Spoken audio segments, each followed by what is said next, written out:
You're looking at the biggest World Cup ever staged across the United States, Mexico, and Canada. And before the first whistle had even been blown, you might have looked at America, then Mexico, and wondered whether this was really a good idea. Canada, meanwhile, seemed fine. And yes, that is a biased opinion, but you probably think the World Cup is only about football. 22 players chase a ball, somebody scores, supporters celebrate, and everyone argues about the referee for the next 3 days. Except the 2026 World Cup became something much larger than that. Pulling together FIFA's corruption history, America's immigration contradictions, sponsorship money, enormous bets, and ordinary supporters creating moments that no official campaign could ever manufacture. And the further you look into it, the harder it becomes to separate any one of those things from the others. But before any of that, there's a question that sits underneath all of it and does not go away. A question that this tournament forced back into the open whether FIFA wanted it there or not. Is FIFA actually credible? Is it a legitimate institution capable of running a fair competition? Does it have a moral authority to hand out red cards, validate goals, and decide the fate of nations on a football pitch? Well, I guess we will find out. Alright, I want you to really take FIFA on this right now. You have probably heard supporters blame them whenever something goes wrong. A striker misses an open goal, immediately you're going to say FIFA corruption. The goalkeeper falls over, all of a sudden you're going to say again that is FIFA corruption. Except FIFA's history is not an excuse invented by angry supporters. Now there's an article that it says, in 2015, the United States Department of Justice unsealed charges against senior football officials and sports marketing executives over bribes and kickbacks tied to international football. But you really need to understand, for them to reach to that case did not start in 2015. It started years earlier with one man's apartment, Chuck Blazer, a FIFA executive committee member living in Trump Tower in New York, rented 2 apartments on the 49th floor, one for himself and a separate one next door, allegedly just for his cats. And he ran his own unit, roughly $18,000 a month. The cat's apartment next door added another $6,000 on top of that, and that sums up to $24,000 a month. So he's basically paying around that amount of money every month just to keep 2 New York apartments running on the same floor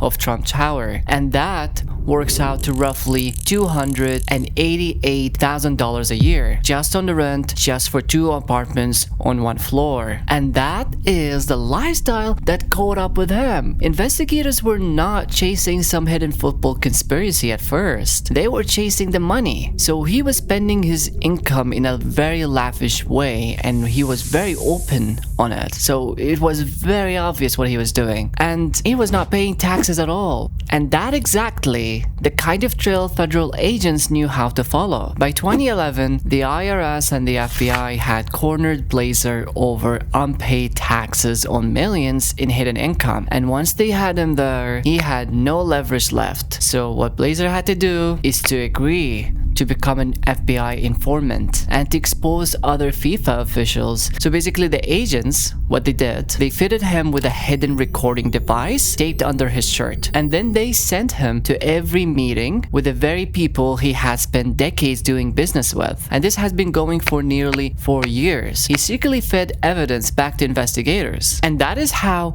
they were caught. Not by some outside whistleblower, not by a leaked document, but by one of FIFA's own wired up and walking back into rooms he used to run. By the time the 2015 indictments became public, much of the case had already been built years earlier on tape because of him. Now, I want you to look at FIFA as a whole organization. So we know that some accusations were proven in court, others remain unconfirmed. But once an organization has been caught in real corruption, every unusual decision starts carrying a second question underneath it. Which is exactly what happened when Messi caught Algeria's captain Mandy on the calf with a raised boot and was not sent off. Now, for this particular situation, Algeria complained. And on the same note, supporters argued that an ordinary player would have seen a red card. Nobody could confirm it either way. There is no verified rule hidden in the referee's handbook marked "Do not send off the goat." It could have been a bad angle, an honest mess, or probably you can say an ordinary human judgment in a difficult moment. But an institution that has already spent its credibility does not get the benefit of the doubt on ordinary mistakes. And VAR, which was supposed to fix exactly this kind of doubt, somehow made it worse. 12 camera angles now allow millions of people to watch the same incident from every direction. And this is how it works. After they run those cameras and the referee requests to check the footage from the VAR, the officials pause the match, draw lines, zoom into a player's individual skin cells, and that is a figure of speech, and then announce the referee saw it differently. So you're telling me that all that technology and the final explanation is still that one person had a different opinion? Well, that is actually FIFA's rule, so you can't top that. And then came Egypt versus Argentina. Egypt led 2-0 with 11 minutes left. 11 minutes from one of the biggest upsets in tournament history. Then Argentina scored 3 times in 13 minutes and won 3-2 with a stoppage time winner from Enzo Fernandez. In the immediate aftermath, Egypt's player, coach, and Football Federation did not just express frustration. They alleged the match had been fixed, and that can be explained in 4 moments. The first happened during open play. An Argentinian player was seen striking an Egyptian player on the pitch. The referee was right there. He took no action, no foul, no card, nothing. The match continued as though it had not happened. The second came in the 62nd minute. Zico finished cleanly off of Mohamed Salah's assist, Egypt's second goal, or so it seemed. VAR intervened. What it found was not a foul on the goalkeeper, not an offside, not anything in or around the goal itself, but a minor physical challenge by an Egyptian player on Lisandro Martinez that had taken place earlier in the build-up, well outside the penalty area. The goal was ruled out. Live commentators said the decision fell outside VAR's own remit. Former England goalkeeper Rob Green, watching on Fox, said the review was outside what VAR is supposed to do, which brings you to the third moment, because that is the one that lands differently, and here's how it happened. Hamdi went down inside Egypt's penalty area under a challenge. Egypt's players appealed immediately. The referee waved it off. Now this VAR, the same system that had just reached back into the build-up of an Egyptian goal to find a minor foul committed well away from the ball, did not look at the penalty claim at all. Ian Wright said it on ITV. If you pull back an Egyptian tag for a minimal contact, you have to look at this one too. Argentina went straight up the pitch and scored the winner. And then the fourth moment, which is less about one decision and more about the shape of the entire evening. By the final whistle, Egypt had been issued 5 yellow cards. Argentina had none.